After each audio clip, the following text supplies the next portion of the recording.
Retro City Rampage was released in 2012 and has seemingly been ported to every current system since. I actually reviewed it back in 2017 when it made the leap to Switch, which I'd argue is the best version. Retro City Rampage was caked in references from the 70s, 80s, and 90s, to the point that it didn't exactly have its own identity. When you stripped all that away, it was a decent little arcadey top-down Grand Theft Auto clone, but not too much else.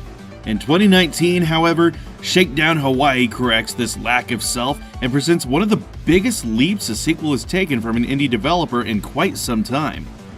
Once again, you take the role of player in a pseudo-present time. Since his adventures in Retro City Rampage, Player has started his own corporate empire and has seen a meteoric rise in success. But the game starts with the company teetering on the edge of a hostile takeover. Player has sat at home drinking and watching TV all day, and as a result, his company is in shambles. It's up to Player to painstakingly navigate his way through the modern world and regain complete control over his company and hopefully the entire island. Shakedown Hawaii trades in its litigious devotion to the NES for modern sprite work and art. The visuals in this game are breathtaking at times, thanks to a very vibrant world that feels lived in. Gone are goofy references to old video games you played when you were 6, instead replaced with beautiful palm trees that sway in the breeze, and small characters that show a lot of emotion despite being mere pixels tall. The previous installment's dedication to the original craft is appreciated, but here, the world of Shakedown Hawaii is animated significantly more, literally and figuratively. But the world and sprites aren't the only things with upgrades here. Cutscenes now feature every character who speaks in full size, making them much more entertaining than Retro City Rampage's swaths of text boxes that lacked any real impact. Speaking of which, the plot is a huge highlight in Shakedown Hawaii. In Retro City Rampage, Player was a bit of a yes man, eager to help his friends, and any actions that resulted in destruction were less wrote into the character and more the result of how the person controlling was dealing with the situation at hand.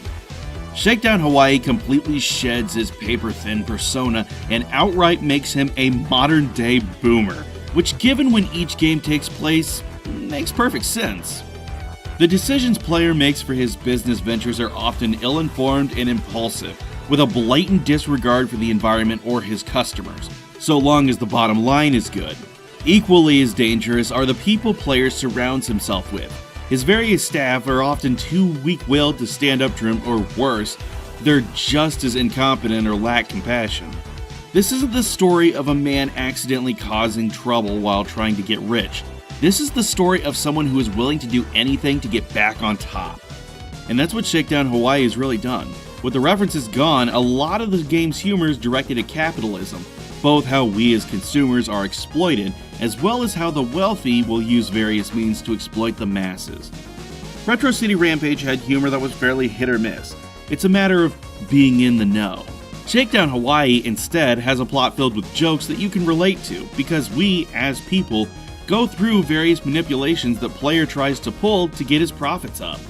It also helps that the entire thing is extremely well written and clearly from someone who is just as entrenched in the times as the rest of us. I will say though, sometimes these jokes hit just a little too close to home.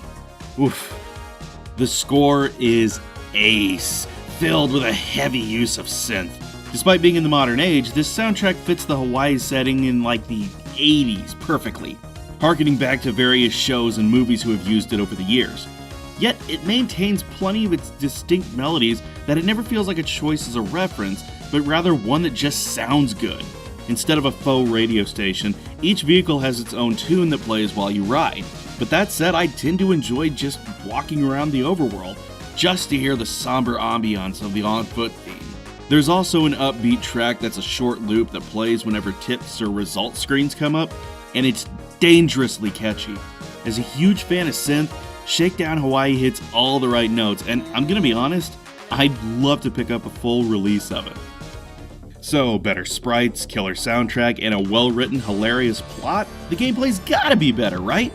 Well, yeah. For the most part, anyway. Shakedown Hawaii keeps the majority of what Retro City Rampage did best. Fast-paced carjacking action with tight controls and a variety of missions.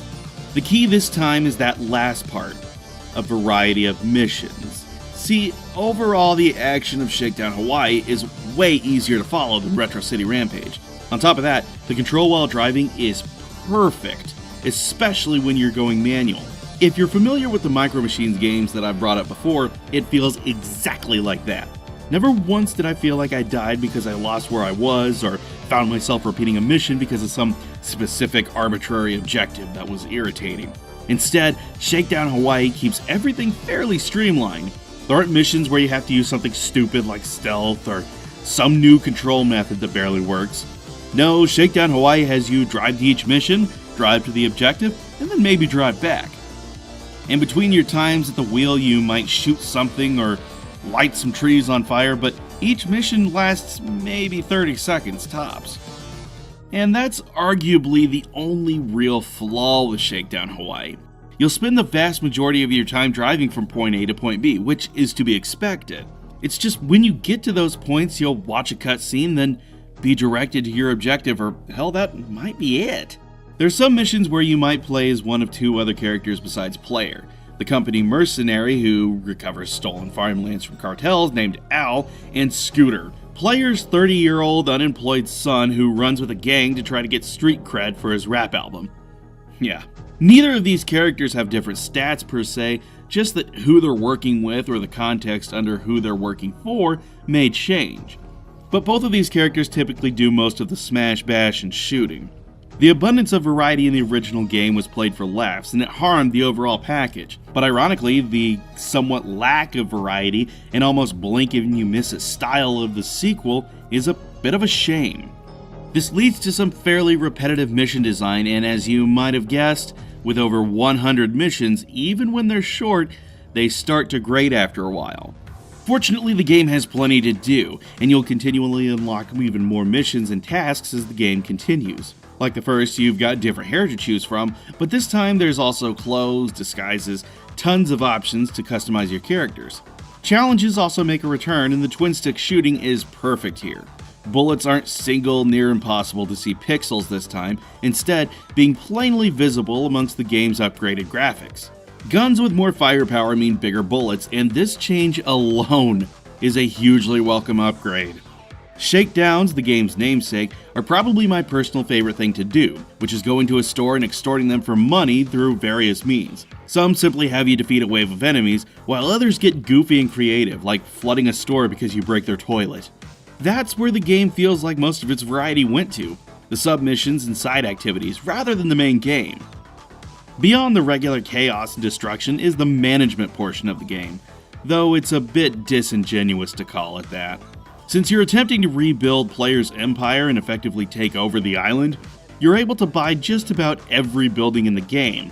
From there, you can invest in multipliers like lobbyists or gift cards to try to increase a given property's revenue. There isn't really a ton of depth here, and it's more about just funneling money in and watching your overall profits grow. That is to say, there aren't really stakes involved, just that purchasing certain buildings or overtaking an entire area can open up new missions and things to do.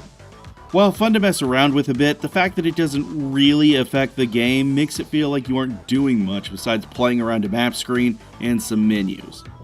Overall, Shakedown Hawaii is a marked improvement over its predecessor, which, despite how hard I've been on in this review, isn't a bad game either. But as a good sequel should, the massive amount of upgrades to this game make the flaws of the first stick out, and so if you enjoyed the original at all, you owe it to yourself to play Shakedown Hawaii.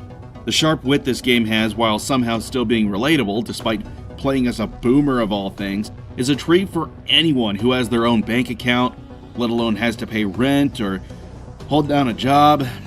Really anything. Hooray, capitalism. By the way, folks, a little bird told me YouTube's not a fan of channels that aren't solely dedicated to streaming, so I'm going to Twitch now exclusively. I'm working towards being an affiliate, so if you want to get notifications anytime I go live, check out the link below.